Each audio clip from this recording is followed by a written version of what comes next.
नमस्कार दोस्तों, मैं आस्था सिंगल आप सबका एक बार फिर से स्वागत करती हूँ पिटारा हिंदी कहानियों का पॉवर्ड बाय अष्टदल समूह में।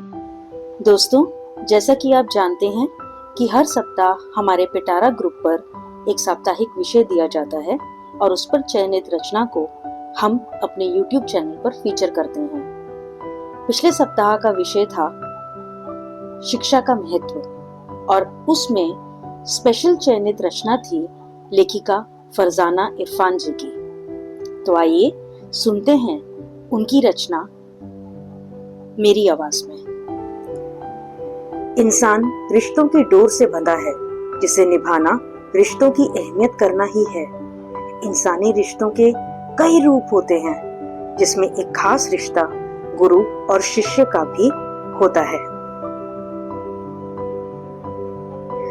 वही शिक्षक जिनके द्वारा दिए गए ज्ञान के प्रकाश में एक बच्चा स्वयं को तो पहचानता ही है बल्कि दुनिया को दिखाने का उसका नजरिया भी बदल जाता है और उसी के मुताबिक वो आगे बढ़ना चाहता है।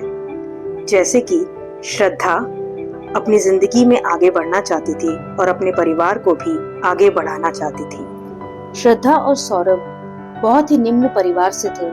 उनके पिता कपड़े की दुकान में सेल्समैन थे, माँ गृहिणी थी और अक्सर बीमार भी रहा करती थी। एक दिन उसके पापा ने उन दोनों बच्चों को बुलाकर कहा, तुम लोग समझदार हो गए हो इसलिए हमारी बात समझ सकते हो। घर की आर्थिक स्थिति तुमसे छुपी नहीं है। तुम्हारी माँ की दवाइयाँ और 2 बच्चों की पढ़ाई का खर्च उठाना मेरे लिए मुमकिन नहीं है। इसलिए हमने फैसला किया है कि श्रद्धा पढ़ाई जारी रखेगी और सौरभ पास के कारखाने में अलमारी बनाना सीखेगा, जिससे कुछ पैसे भी घर आएंगे और हाथ में हुनर रहेगा तो भविष्य में वह एक अच्छा मिस्त्री बनकर कमाई कर सकेगा। ऐसा ना समझना बच्चों कि मैं सौरभ को पैसा कमाने के लिए भेज रहा हूँ या मैं शिक्षा के महत्व को नहीं समझता। अपनी आर्थिक स्थिति को देखते हुए मैं मजबूर हो गया हूँ। मैं तुम्हें उच्च शिक्षा तो दिलवा नहीं सकता, तो चाहता हूँ कि कुछ ऐसा सीख लो ताकि मेरी तरह। उनकी आवाज भर्रा गई। थोड़ा संभल कर वह आगे बोले, सौरभ अभी 6ठी में है और श्रद्धा 10वीं में आ चुकी है। अगले साल वह 10वीं पास कर लेगी, इसलिए उसे ये मौका दे रहा हूँ। और फिर श्रद्धा लड़की है, कुछ इस तरह के काम कर भी नहीं सकती। उनकी ये बात सुनकर सौरभ खुश हो गया क्योंकि उसका पढ़ाई में बिल्कुल मन नहीं लगता था। पर श्रद्धा उदास हो गई, वह दुखी रहने लगी। उसकी क्लास टीचर अफसाना मैम ने छुट्टी के समय उसे रुकने के लिए कहा। जब अकेले में उससे परेशानी का कारण पूछा तो श्रद्धा ने रोते हुए सब बता दिया। अफसाना मैम को श्रद्धा से बहुत लगाव था क्योंकि वो पढ़ने में अच्छी थी। मैडम नहीं चाहती थी कि उसकी पढ़ाई डिस्टर्ब हो। उन्होंने श्रद्धा से कहा, मैं कुछ सोचती हूँ, अभी तुम घर जाओ। दूसरे दिन उन्होंने श्रद्धा को बुलाकर कहा, तुम्हारी समस्या का एक हल है। प्ले से KG 2 तक की कक्षाएं दोपहर 12 बजे से लगती हैं और तुम्हारी छुट्टी 1 बजे है। बस तुम्हें 1 पीरियड छोड़ना होगा, फिर कहीं जाने की जरूरत भी नहीं।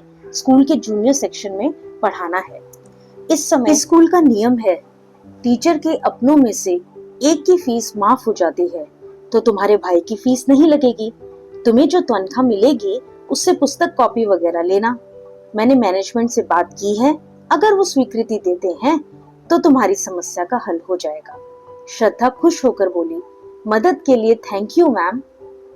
पहले स्वीकृति तो होने दो, उन्होंने श्रद्धा के गाल पर हल्की सी चपत लगाते हुए कहा। छुट्टी के समय उन्होंने श्रद्धा को ये खुशखबरी सुनाई कि उसे मौका दिया जा रहा है, पर पहले कुछ समय के लिए उसे ट्रेनिंग दी जाएगी। श्रद्धा ने जब अपने माता पिता को ये बातें बताई तो उनकी आंखों में भी आंसू आ गए। सौरभ को जब पता चला कि उसे फिर से स्कूल जाना पड़ेगा तो वो बहुत नाराज हुआ और स्कूल जाने से साफ साफ मना कर दिया। श्रद्धा ने सारी बातें जाकर अफसाना मैम को बता दी। उन्होंने कहा, सौरभ से कहना मुझसे मिल ले, पर सौरभ ना तो स्कूल आया और ना ही मैम से मिलने गया। कई दिन बीत गए, तब एक शाम अफसाना मैम श्रद्धा के घर पहुंची। सौरभ घर पर ही था। पहले तो वो अफसाना मैम से मिलने से कतराता रहा, लेकिन जब उन्होंने आवाज देकर बुलाया तब उसे आना पड़ा। अफसाना मैम ने उसे पास बिठाकर काफी देर तक समझाते हुए बताया कि कैसे शिक्षा हासिल करके वो अपनी और अपने परिवार की जिंदगी संवार सकता है। बात सौरभ की समझ में आ गई। वह दूसरे दिन से स्कूल जाने लगा, लेकिन पढ़ाई में फिर भी उसका मन नहीं लग रहा था। लेकिन जब उसने अपनी बहन को इतनी मेहनत करते देखा तो वह भी खूब मन लगाकर पढ़ाई करने लगा। श्रद्धा ने 10वीं पास करके 11वीं में विज्ञान विषय लिया। उसकी कड़ी मेहनत रंग लाई और उसने मेडिकल प्रवेश परीक्षा उत्तीर्ण कर ली। अफसाना मैम का प्रोत्साहन और मार्गदर्शन उसे मिलता रहा। श्रद्धा की लगन ने सौरभ को भी बहुत प्रभावित किया। वह प्रशासनिक सेवा की तैयारियों में जुट गया और सफल हुआ। दोनों ने मिलकर परिवार की काया पलट दी। उनकी कामयाबी पर उनके माँ बाप तो खुश थे ही, पर उनके अलावा कोई दिल से खुश था तो वो थी उनकी अफसाना मैम। दोस्तों, कैसी लगी आपको फरजाना इरफान जी की ये रचना? मैं उम्मीद करूंगी कि आपको उनके द्वारा लिखी ये रचना बेहद पसंद आई होगी। यदि आप भी हमारे YouTube चैनल पर फीचर होना चाहते हैं तो आज ही हमारे फेसबुक के पिटारा ग्रुप से जुड़िए और हमें लिख भेजिए साप्ताहिक विषय पर अपनी एक रचना। यदि आपकी रचना चयनित हो जाती है तो हम उसे अवश्य अपने YouTube चैनल पर फीचर करेंगे। तो दोस्तों, आज के लिए इतना ही। मैं फिर हाजिर होंगी एक नई कहानी के साथ। तब तक के लिए नमस्कार।